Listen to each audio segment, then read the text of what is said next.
All అందరూ ఎలా ఉన్నారు? నేను మీ పుష్ప. ఈ రోజు వీడియో రెసిపీ వచ్చేసి టేస్టీగా రెస్టారెంట్ స్టైల్లో వెజ్ మంచూరియన్ ఎలా చేసుకోవాలి ఈ వీడియోలో చూపించేస్తాను. వీడియో ఎక్కడ స్కిప్ చేయకుండా ఎండ్ వరకు చూడండి. అలాగే వీడియో లైక్ చేసి ఛానల్ సబ్స్క్రైబ్ చేసుకొని పక్కన ఉన్న బెల్ ఐకాన్ క్లిక్ చేయడం మర్చిపోవద్దు. చూస్తుంటే నోరు ఊరిపోతుంది కదా, చాలా టేస్టీగా ఉంటాయి.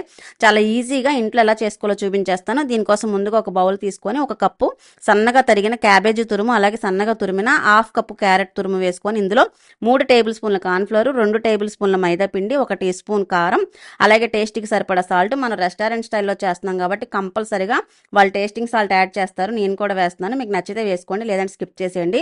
కొద్దిగా టేస్టింగ్ సాల్ట్, అలాగే రెడ్ ఫుడ్ కలర్ కొంచెం వేసుకొని 1 టీ స్పూన్ అల్లం వెల్లుల్లి పేస్ట్ కూడా వేసి ఇదంతా కూడా వాటర్ పోయకుండా అస్సలు కొంచెం కూడా నేను చూపిస్తున్న విధంగా కలుపుకోవాలి. ఎందుకంటే క్యాబేజ్ తురుములో వాటర్ ఉంటుంది కదా, అదే సరిపోతుంది.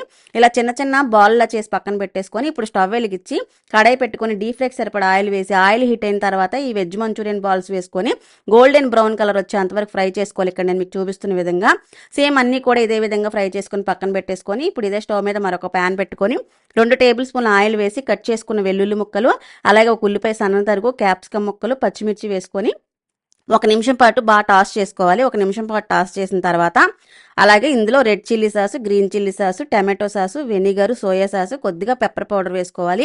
ఈ సాసులన్నీ కూడా ఒక్కొక్క టేబుల్ స్పూన్ వేసుకొని పెప్పర్ పౌడర్ మాత్రం ఒక హాఫ్ టీ స్పూన్ వేసుకొని ఒకసారి టాస్ చేసిన తర్వాత 1 టేబుల్ స్పూన్ నేను కార్న్ఫ్లోర్ని వాటర్లో కలుపుకొని వేసాను.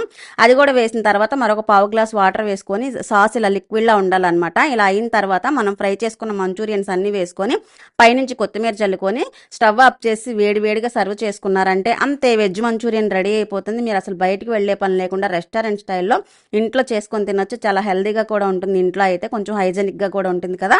కంపల్సరీ ట్రై చేసి మీకు ఎలా కుదిరిందో కమెంట్ సెక్షన్లో కమెంట్ చేయడం మర్చిపోద్దు. మరో రెసిపీతో మరో వీడియోలో మళ్ళీ కలుద్దాం. బాయ్.